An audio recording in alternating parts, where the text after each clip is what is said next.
आज से 2 साल पहले मुझे कांग्रेस पार्टी ने उत्तर प्रदेश का प्रभारी बनाया। तब से मैं उत्तर प्रदेश में जगह जगह जा रही हूँ, लोगों से मिल रही हूँ। 1.5 साल पहले पास में उन्नाव में एक लड़की का बलात्कार हुआ था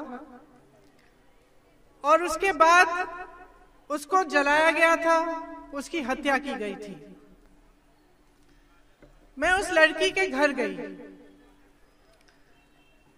उस लड़की के घर में उसकी भाभी थी और उसके पिताजी। मैं कम से कम 1 घंटे के लिए उस लड़की के घर में बैठी रही। पिताजी कुछ नहीं बोले, चुप थे। उनकी भाभी जी ने मुझे पूरी कहानी बताई कि क्या हुआ, कैसा हुआ। उस लड़की की मृत्यु के बाद किस तरह से परिवार को प्रताड़ित किया गया, उससे पहले किस तरह से उसकी छोटी बेटी को धमकाया गया, उसे धमकाया गया, भाइयों को पीटा गया, उसके पिताजी को पीटा गया। उसके पिताजी ने कुछ नहीं कहा। कुछ समय बाद वो फूट फूट के रोने लग गए अचानक। और फिर उन्होंने मुझे कहा कि बेटी, मेरी बेटी मेरे बेटों से भी बढ़कर थी। मेरी बेटी के साथ जो भी हुआ वो घबराई नहीं, वो लड़ी। सुबह उठकर मुझे कहती थी कि पापा तुम मेरे साथ मत आओ, मैं अकेली जाऊंगी। अकेली ट्रेन में रायबरेली आती थी अपने मुकदमे को लड़ने के लिए, क्योंकि उन्नाव में उसका एफआईआर दर्ज भी नहीं हुआ था। उसके बाद कई ऐसे हादसे हुए। हाथरस में एक लड़की का बलात्कार किया गया, आपने कहा। बीच रात में उसके अंतिम संस्कार किए गए। उसके माता पिता ने उसका चेहरा भी नहीं देखा। पुलिस प्रशासन ने उनको उसका चेहरा भी नहीं देखने दिया। कुछ समय पहले मैं ललितपुर गई। ललितपुर में 2 किसानों ने आत्महत्या की। वहां मुझे एक किसान की बेटी सविता मिली।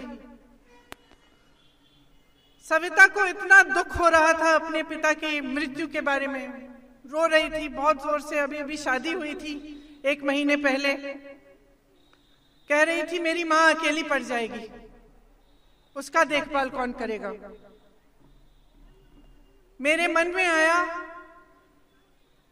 कि इतना अत्याचार हो रहा है महिलाओं पे।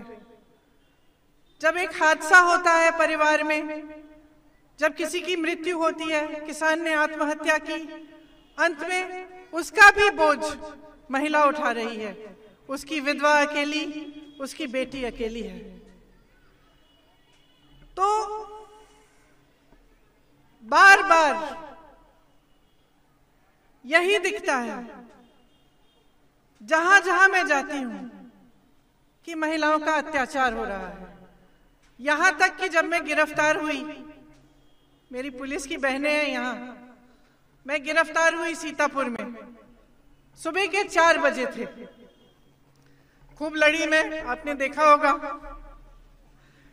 महिला पुलिस कर्मी मेरे साथ लड़ी, उनका कर्तव्य था, उन्होंने निभाया।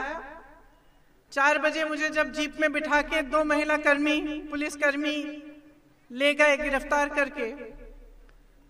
मेरे पास में बैठी थी, एक का नाम पूजा था, एक का नाम मधु। मेरे मन में आया 4 बजे है, ये यहाँ सड़क पे खड़ी हैं, अपनी ड्यूटी कर रही हैं। बच्चे घर पे होंगे, घर जाके परिवार भी संभालना पड़ेगा। मैंने बातचीत की थोड़ी उनसे। उनका भी शोषण हो रहा है, क्योंकि वो जिस तरह से काम कर रही हैं, कितने घंटे काम कर रही हैं, उसके बाद उनको घर भी जाना पड़ता है, घर को संभालना पड़ता है। जितना वेतन उनको मिलता है वो क्या काफी है? तो हर तरफ जहां जहां देखो महिला का शोषण हो रहा है, जो उसका अधिकार है, उसका हक है, उसको नहीं मिल रहा है।